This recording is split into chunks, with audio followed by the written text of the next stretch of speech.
On a quiet summer night in the Netherlands, a heavy 420-ton work train rolled toward the small town of Stavoren. It was supposed to stop. It didn't. And in the next few seconds, that train crossed the station, smashed through a road, dragged a tanker truck, and destroyed a building, all because of a chain of small mistakes that no one noticed in time. This is the story of 2010 Stavoren, Netherlands, train derailment. Stavoren is a very small town in the north of the Netherlands. Today, only about 960 people live here.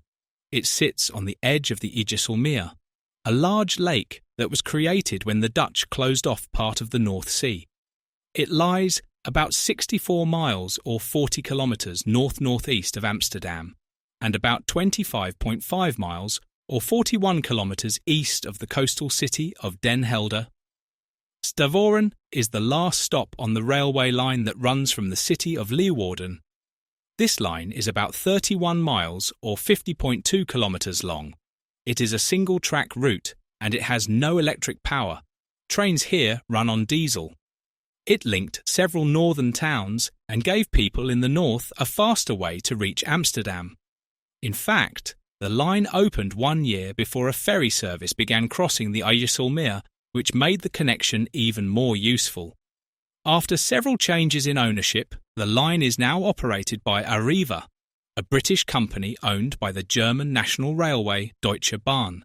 To keep railway tracks in good condition, rail companies sometimes use special machines called rail grinders. These trains slowly grind off a thin layer of steel from the rails, removing wear, cracks, and corrosion. This helps the tracks last longer before they need to be replaced. In late July 2010, rail grinding work was planned near Stavoren station. For this job, the Dutch Rail Authority, ProRail, hired an outside company called BAM, a major construction firm. BAM rented a powerful grinding train from Spino International, a company known for building these large maintenance machines. The train used for this project was the Spino RR48M5, a huge machine made of 9 connected sections. On July 25, 2010, the Spino RR48M5 rail grinding train reached the Zwolle Goederen freight yard at about 6 p.m. It had been brought there by another locomotive. Once it arrived, the Italian and Dutch crew took control of the train, prepared it for the night's work, and set off from Zwolle under its own power by 7 p.m. Originally, the team had planned to stop the train at Sneek Station, just a few kilometres before Stavoren. The idea was to turn the train around there and then begin the grinding work toward Leeuwarden at a slow working speed. But that plan changed at the last minute. The crew's supervisors decided the grinding work should start all the way from Stavoren instead. This new plan had 2 big advantages. The train wouldn't have to wait for the last regular passenger service to clear a section of track further east. It could travel at full speed, 95 kilometres or 59 miles per hour, instead of the slow working speed of 40 kilometres or 25 miles per hour while heading west to its new starting point. On paper, the change seemed smart. It even saved the crew about 30 minutes. At 10:16 p.m., the grinding train left Leeuwarden and headed towards Stavoren inside. The front cab were the driver, the Dutch pilot, and 1 Italian worker. That Italian worker should not have been there. Dutch safety rules do not allow extra personnel in the driving cab, but the rule was ignored that night. Before leaving, the crew had heard about the last-minute schedule change. The Italian workers didn't fully understand the new plan and became worried, thinking they were now expected to work much longer than promised. Tension and confusion were already building. By 11:18 p.m., shortly after passing Hinderlopen, about 9 kilometres or 5.5 miles from Stavoren, the driver made a phone call to his supervisor. He reported that they were only about 2 kilometres or 1.25 miles away from Stavoren station. And this is when things took a dangerous turn. Inside the cab, the the Italian worker began questioning the driver about the confusing changes to the night's work. The conversation was difficult. None of them shared a fluent language, so they spoke in broken German. The driver later explained that he had to keep turning around to make sure the worker understood him. He even pulled out notes and timetables to check the plan again. As the driver kept turning away from the windshield to talk with the worker behind him, the train unknowingly passed 3 important warning boards. These boards, called Kepperback signs, are placed to remind drivers that a station is getting close. They are spaced 70 metres or 230 feet apart. The last board stands 1,200 metres or about 3,940 feet before the end of the track at Stavoren. But the crew never noticed them. The train was still running at full speed, only 200 metres, about 660 feet beyond those signs. The train raced past a brightly lit road crossing called Koweg. There, another team of workers was waiting to be picked up. Their job was to protect the asphalt from sparks and damage during the grinding work. When they saw the grinding train coming toward them far too fast, they panicked. They waved their arms. They shouted. They tried everything to warn the driver, but inside the cab, no one saw them. No one heard them. A worker in the rear cab noticed the confused scene and quickly used the intercom to call the driver. He asked, "How far are we from Stavoren?" The driver replied that he thought he recognized the crossing, but he believed it was another crossing located earlier on the line. He was waiting to see a speed limit sign he had written down in his notes.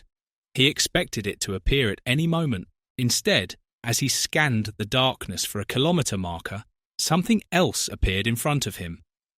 The edge of Stavoren's station platform. The Dutch pilot suddenly realised what was happening. He shouted at the driver to brake, right now. The driver immediately pulled the emergency brake, but it was already far too late. This grinding train weighed 420 metric tons, and no machine that heavy can stop in just a few hundred metres. The men in the cab knew what was coming.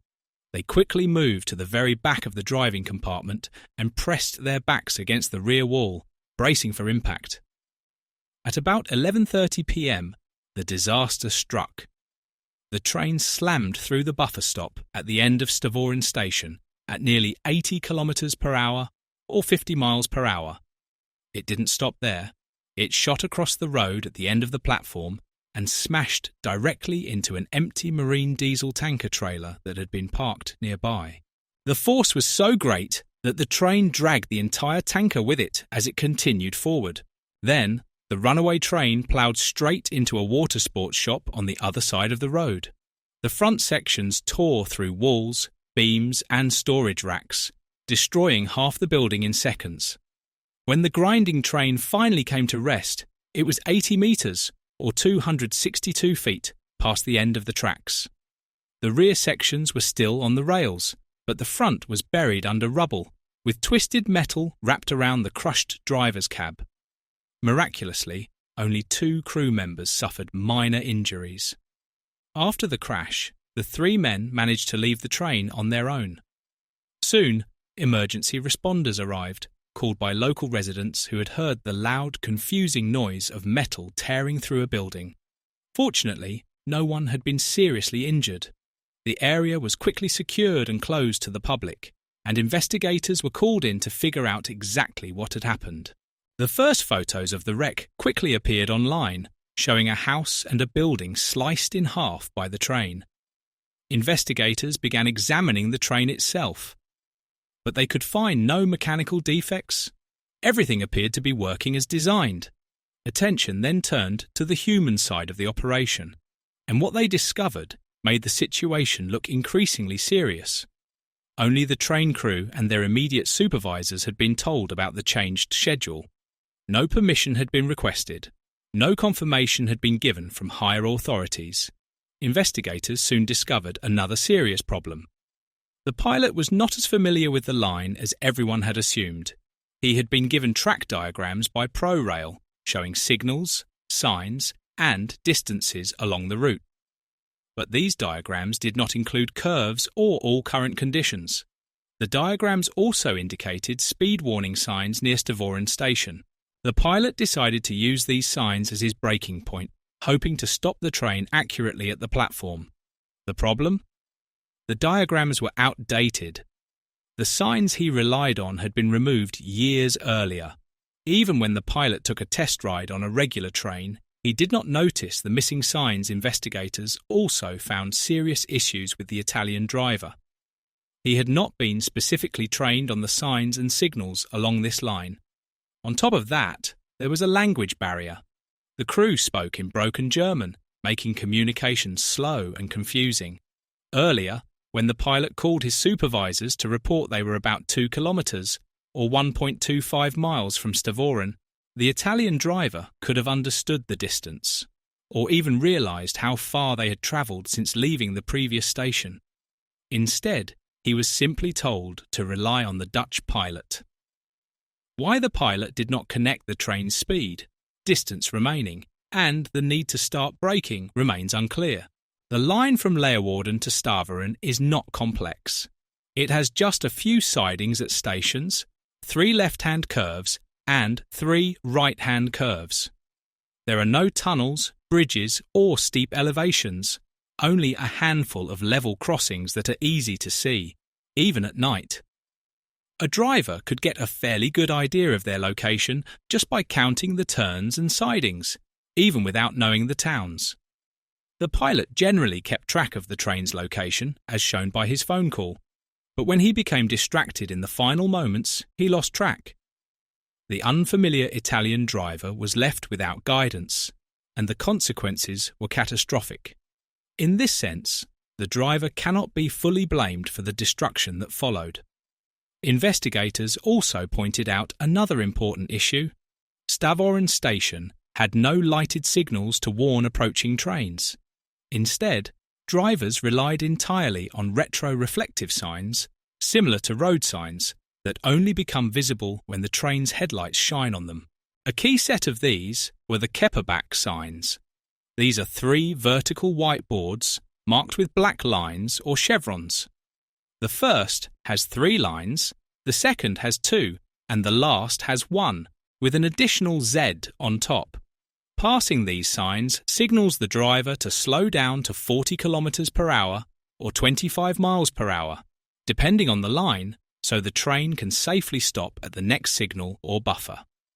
But this system only works if the driver knows exactly what speed to reduce to, and if they spot the signs at the right time. These boards date back to the steam locomotive era, when they served a dual purpose. Even if smoke or bad weather blocked visibility, crews could hear a distinct hiss or change in noise as the train passed each sign, helping them know where they were. The approach to Stavoren station is one of only 4 places in the Netherlands where the Kepperbach signs are still used in this way. And it is the only one on a higher speed line. The other 3 locations are low-speed branch lines, mainly for freight trains. Because of this rarity, the pilot was unfamiliar with the signs. He instead relied on the more common speed warning boards. He did not know that the original Kepperbach signs had been removed, and no one had updated the diagrams when creating digital records of the line in the Netherlands. Any end of track or red signal is normally preceded by a pre-signal or warning sign, not by a speed reduction sign. This should have alerted the pilot that something was different. Even if the outdated diagrams had been correct, showing speed reduction signs, there still should have been another signal, warning the train that the track was ending. Because he was unfamiliar with the Kepperbach system, the pilot did not mark their locations in his notes for the night's journey.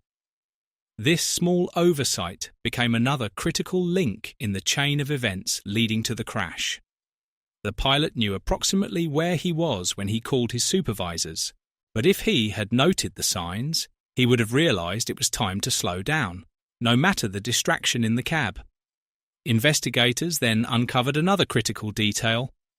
During modernization work, Stavoren station had not been equipped with modern signals, but it was connected to the Dutch automatic train control system, called ATB.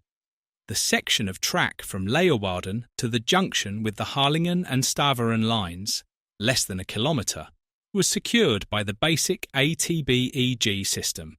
From that junction onward, trains were supposed to switch to the more advanced ATB-NG system. The problem? The Spenno grinding train was only compatible with the basic ATB-EG system. This meant that from the junction onward, there was no external system capable of monitoring or controlling the train. In other words, once it passed the junction, nothing could slow it down automatically, even if it was going too fast. The station itself was protected by the ATB-NG system, and the train was supposed to work with it. But it clearly didn't.